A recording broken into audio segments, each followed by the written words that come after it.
Hey guys, what is going on? This is Carnivore 5, and welcome to our first episode of the MVP series. So, I never actually showed you guys my Silver Squad in the last video.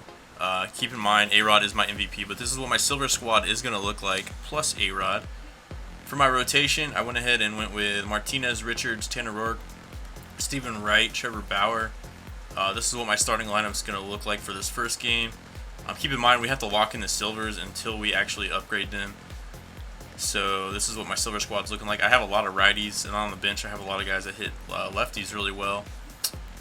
In my bullpen, I have 4 righties, 3 lefties, Darren O'Day, Caps, Chamberlain, the flashback Chamberlain, Nashek, and then I got my 3 lefties are Chris Sale, Will Smith, and Jake Diekman. And yeah, so we're ready to go, guys, so stay tuned for the game. Alright guys, so our first opponent, his PSN is A77 Jacobman. Again, he won for me picking a random comment in the YouTube video. His team name is The Blaze. He's got Ichiro, Corey Seager, Adrian Beltre, Will Clark, Matt Holliday, Cargo, Pablo Cano, and oh my god, and I gotta face his created starting pitcher. So this should be fun. And he's a 1757 player. Alright, so I was pitching Trevor Bauer this game. He had Ichiro leading off. My opponent had a really good lineup. However, I noticed right away he had a lot of lefties.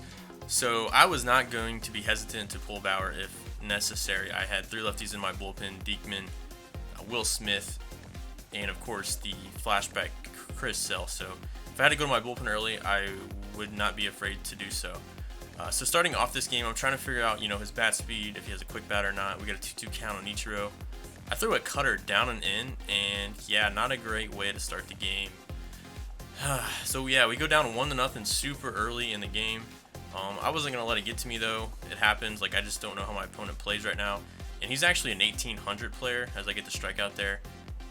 He's actually an 1800 player, which I consider that to be really good. And he had a pretty good team as well. And not only that, but I had to face his created player at starting pitcher this game, so I knew it wasn't gonna be that easy at all. We struck out Beltre, that last batter, and here we have 2 outs. We're trying to just get out of this inning. And he has, I think it's Corey Seager up, and we get him looking right there on a strike 3 call.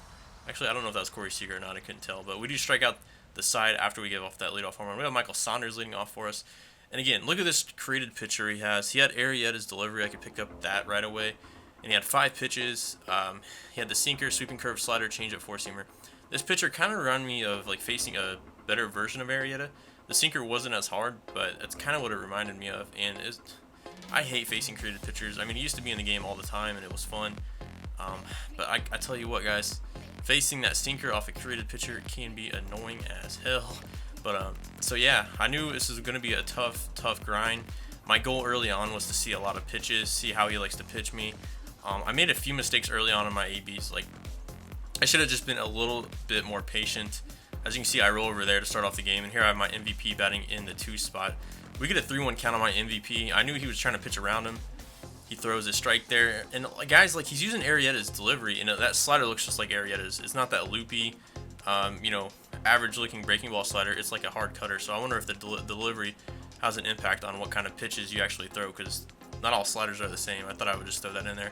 Anyways, we foul off a few pitches. We get to 3-2 here. I figured he was going to be trying to get me on a slider away. He challenged me with a fastball there. Again, fouled it off. When I have A-Rod up, guys, I'm going to be really patient with him. If I can draw a walk again, we get 2,000 stubs. As I draw a walk right there, we get 2,000 stubs if we draw walks for our MVP player. That's kind of a late rule we added in. We talked about it. We decided it would be one of the more fair ways, especially starting out. And then that was a terrible AB. I rolled into a double play. I'm not going to try to blame lag or anything, but it was a tad bit laggy, and I thought I was trying to check swing there, but it is what it is. And then, of course, next inning, I hung a changeup, trying to get down, and he just pretty much golfed it out for a home run with Cargo. So yeah, we're down 2-0 early in the game. It's not looking too good. I got to face a created starting pitcher. So I jam my opponent there. I get the fly out to left. So I know I have to go to my bullpen pretty early. I can't afford to keep messing around with this right-handed pitcher who, although Bauer's not bad, I just don't want him facing all these lefties. We get our first base hit there against the shift with Freddie Freeman. So a good hit by Freeman. We get somebody on. We have Trevor Story up, and again, 0-1 count. I had a swing. I feel like it was a hittable pitch, but I roll over into a double play once again. Very, very frustrating. not only do those just kill innings, but it just gets them out of the inning without having to throw any more pitches. So that really killed me early on because it allowed him to get through those first few innings with hardly any pitches. However, the next inning, he made a huge, crucial base running mistake there. As my center fielder, I think it was Adam Jones, throws out the runner from third. So he's got on base twice of Ichiro, but he made a huge mistake there. And here I'm looking at who I want to bring in for Piscotty for the double switch. We're going over with our boy Chris Sale. I'm going to go to Chris Sale early because at this point I have to do something different. And this is kind of how some of these games might go. So my opponent, as he tries to steal the bag here, he was just kind of toying with me. I think he eventually does steal the bag. But yeah, I was going to put the pressure on my opponent. If he wanted to take out his, his lineup guys, his position players, his starters, whatever, and put in the righties, I'd be all for it. But he chose to pretty much keep his lineup the same. And I thought that kind of worked out in my favor. If I was him, I would have subbed out a few lefties for righties because it allowed me to keep my lefties in the entire game pretty much. As he flies out there with Beltre, and even guys like Beltre he has hits lefties worse. So really the only guy that hit lefties better would be Matt Holliday. Here we get a pitch middle in, and I thought we drove it pretty well. However, when you're hitting those sinker ballers, sometimes it feels like you're just hitting waterlogged baseballs, and it just kind of dies there. So would they line out? And same again, I thought this might be a double in the gap. However, Ichiro gets to it again, so we're having a little bit of tough luck in this inning. And we move on to the next inning. I'm keeping Chris Sale in. I'm trying to get him at least to his spot in the lineups, so that, the double switch can help a lot right there and get me through a couple innings and save my bullpen a little bit. But we have a little bit of a struggle right here. He doubles in the gap with Pablo Sandoval. And yeah, again, we're down 2-0. I wasn't too worried at this point. It was just the fact I really knew I had to grind ABs offensively, and I had to keep him at bay, pitching wise. So we get the jam hit there and get an infield fly out to Jake Lamb. Next batter, 2-2 count. I don't know what he was looking for there. That was his creative player. And so yeah, not only does he have his creative player pitching, but that's an additional bat in the lineup. So that kind of sucked too. Ichiro gets another single, of course. And here I decided to hit him my cutoff because I was like, no way he's going to go home on me. But he does go home, and we hit our cutoff, and we get him just in time. So that's another example, just hitting a cutoff, and that's another crucial mistake by him. At this point, he's pretty much kicking my ass. Like, he has 6 hits. I only have 1 hit. He's made a few base running errors. He could easily be up like 4-0 right now. Here we hit a deep ball. I don't know if that was A-Rod or not, but I thought maybe that could go. But again, it kind of died at the warning track yet again. So at this point, I decided to, our Chris Sale spot came up in the lineup. We went with Jake Diekman. It is now the 6th inning, and we still haven't scored a run. We get him to ground out to third here. Jake Lamb has a little bit of trouble with it, boots it a little bit, but he picks it up and does throw out the runner. And we're moving on to the 6th inning here. At this point, guys, I'm just trying to grind ABs. I'm trying to get the pitch count up, and we get a double in the gap here with Dexter Fowler, the player I entered in for Piscotty on the double switch. So he comes up big for me there. The next batter, we got an 0-2 count. We rip a single into right field. So at this point, guys, we're almost seeing at least 2 to 3 pitches, at least 2 to 3 pitches per batter, sometimes more. We're taking almost 2 strikes per batter because I'm just trying to get him out of there. We have our MVP A-Rod coming up. We just missed a slider down and in there a little bit late. We hit a deep fly ball to right field. That's going to get us at least 1 run back. So we do get on the board finally, and that's going to be an RBI for A-Rod. So that's going to give us 5,000 stubs right there. And we do cut the gap a little bit to 1 run. Next, we have Jake Lamb up, and this is probably the biggest AB of the game. I think at this point, he got the prompt notification that his pitcher was tired, and I think he's at 95 pitches right now, or is it 85? I don't know, but he throws a cutter away, or not a cutter, a sinker away, and I kind of just go with it. Kind of another example of how home runs are just a bit too easy in this game, but I'll take that. I was on the pitch pretty decently, and the pitcher was getting tired, so at that point, that was his mistake, and we do go up 3-2. We still have our lefties in. At this point, we're pitching Will Smith, trying to get through at least, a couple more innings. And yet again, he decided to keep most of his position players in, his starting position players. He subbed a few guys out.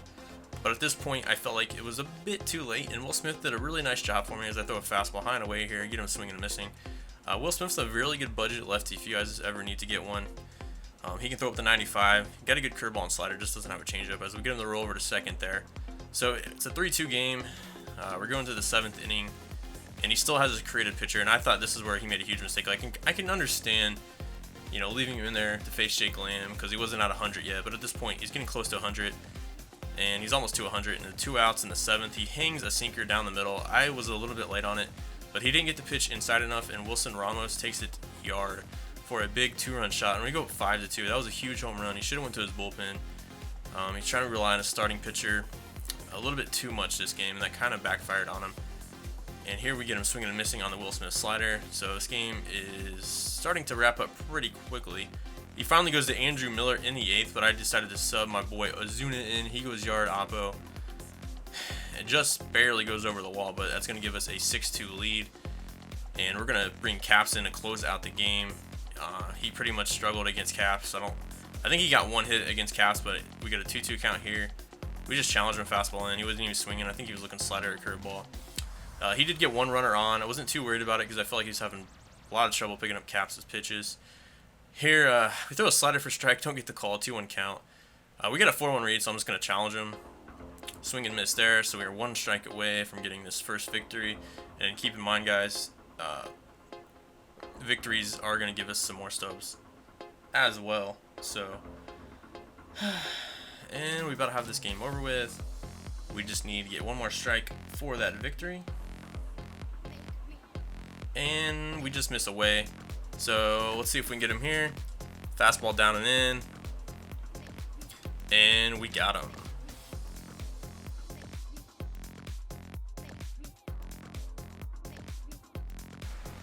Alright guys, so let's go ahead and look at the box score for this game.